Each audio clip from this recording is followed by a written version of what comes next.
Geraghty at National Review at CPAC once again, and I'm here with effectively our host, Cardenas, the chairman of ACU, and effectively the guy who runs the whole big show. So welcome to your own house, so to speak, sir. Well, thank you, and I hope you like it.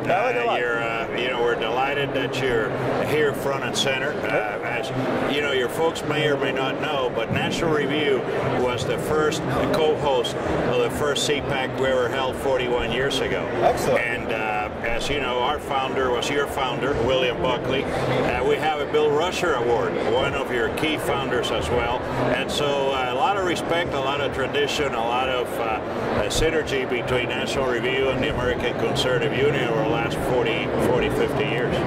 One of the questions that I've kind of been lurking in the background as CPAC has gotten closer is, as you can tell, it's a much bigger gathering than it used to be. It's obviously used for a lot of professional networking, big name speakers. It's seen as sort of an unofficial kind of presidential primary for conservative activists.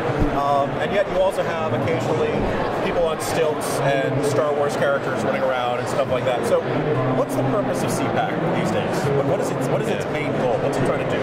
CPAC is a gathering of conservatives to discuss the key issues front and center facing Americans today, and to provide an intellectual discussion on those issues that would hopefully lead to a consensus of conservative solutions to every challenge facing Americans. And our goal is, by the time people leave CPAC, they'll leave it in the old Ronald Reagan way, informed, positive, optimistic about our future, are armed with all the conservative tools in their toolbox that they need to do to go out and fight the good fight and win over the heart and souls of all Americans. Okay. It seems like almost every year there's some sort of minor kerfuffle or controversy about who's invited and who's not. This year there was an issue with the American Atheists. I remember last year it was a big deal that Chris Christie wasn't invited. This year he was invited, and my understanding gave a very well-received speech yesterday.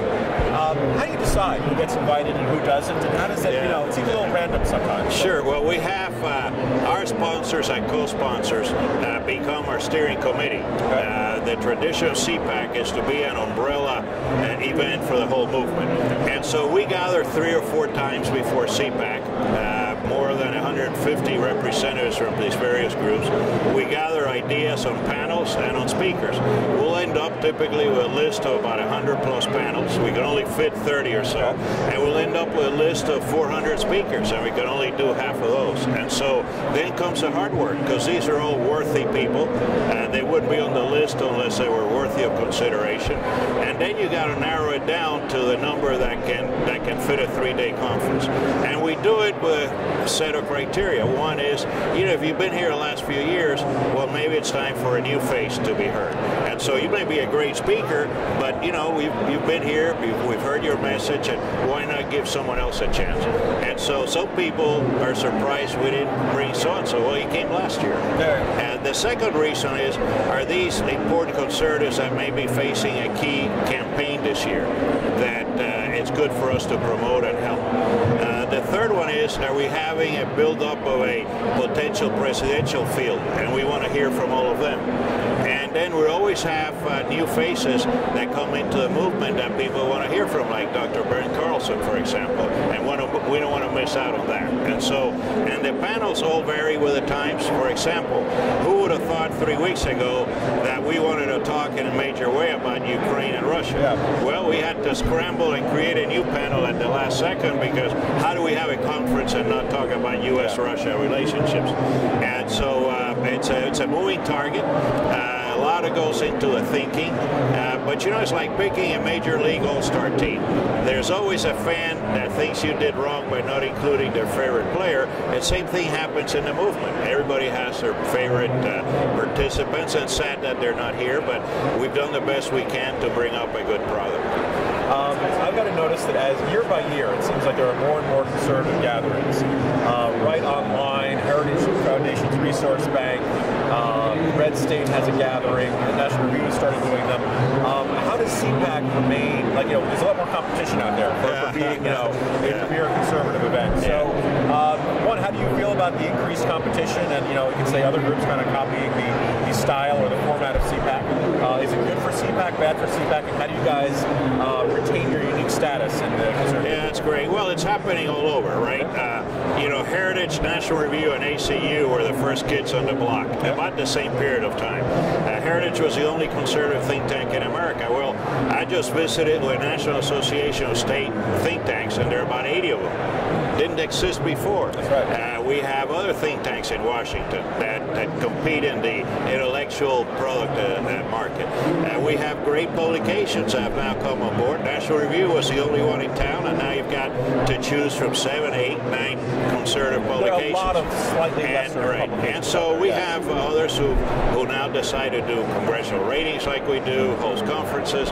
Hopefully we remain the biggest and the best, and if we don't, it's because somebody's doing a better job.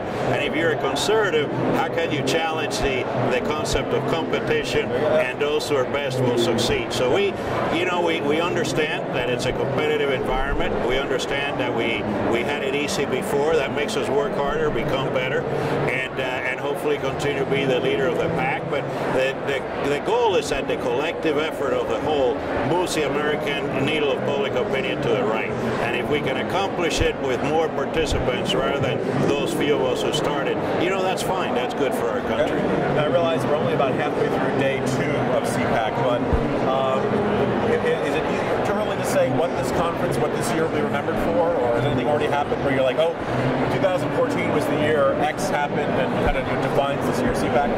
Well, I think you've seen most of our key speakers talk about unity in conservative ranks. You know, a little, you know, because things have been gone so wrong for our country. You know, there's anger, there's fear, and anger and fear usually attracts people's worst habits rather than their best. But we want to make sure it's in check. I mean, Ronald Reagan succeeded because he was firm on his principles, but the ever-eternal optimist. And Americans like to follow an optimistic vision of their future.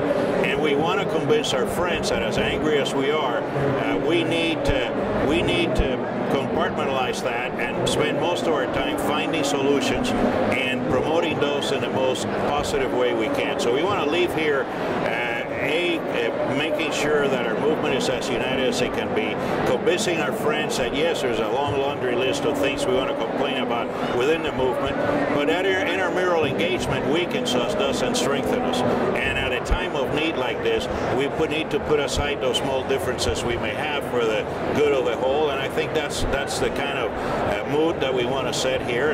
And in terms of themes, you know, we want to talk about the general things that trouble us the most, the loss of privacy in our country, the usurping the constitutional powers of the executive branch. We want to talk about and put the president head on income inequality. And so those are central themes. We're discussing just about everything else, but those are the main themes of the year. Mr. Cardenas, thanks very much for joining us. Thanks for having me. Thank you very much.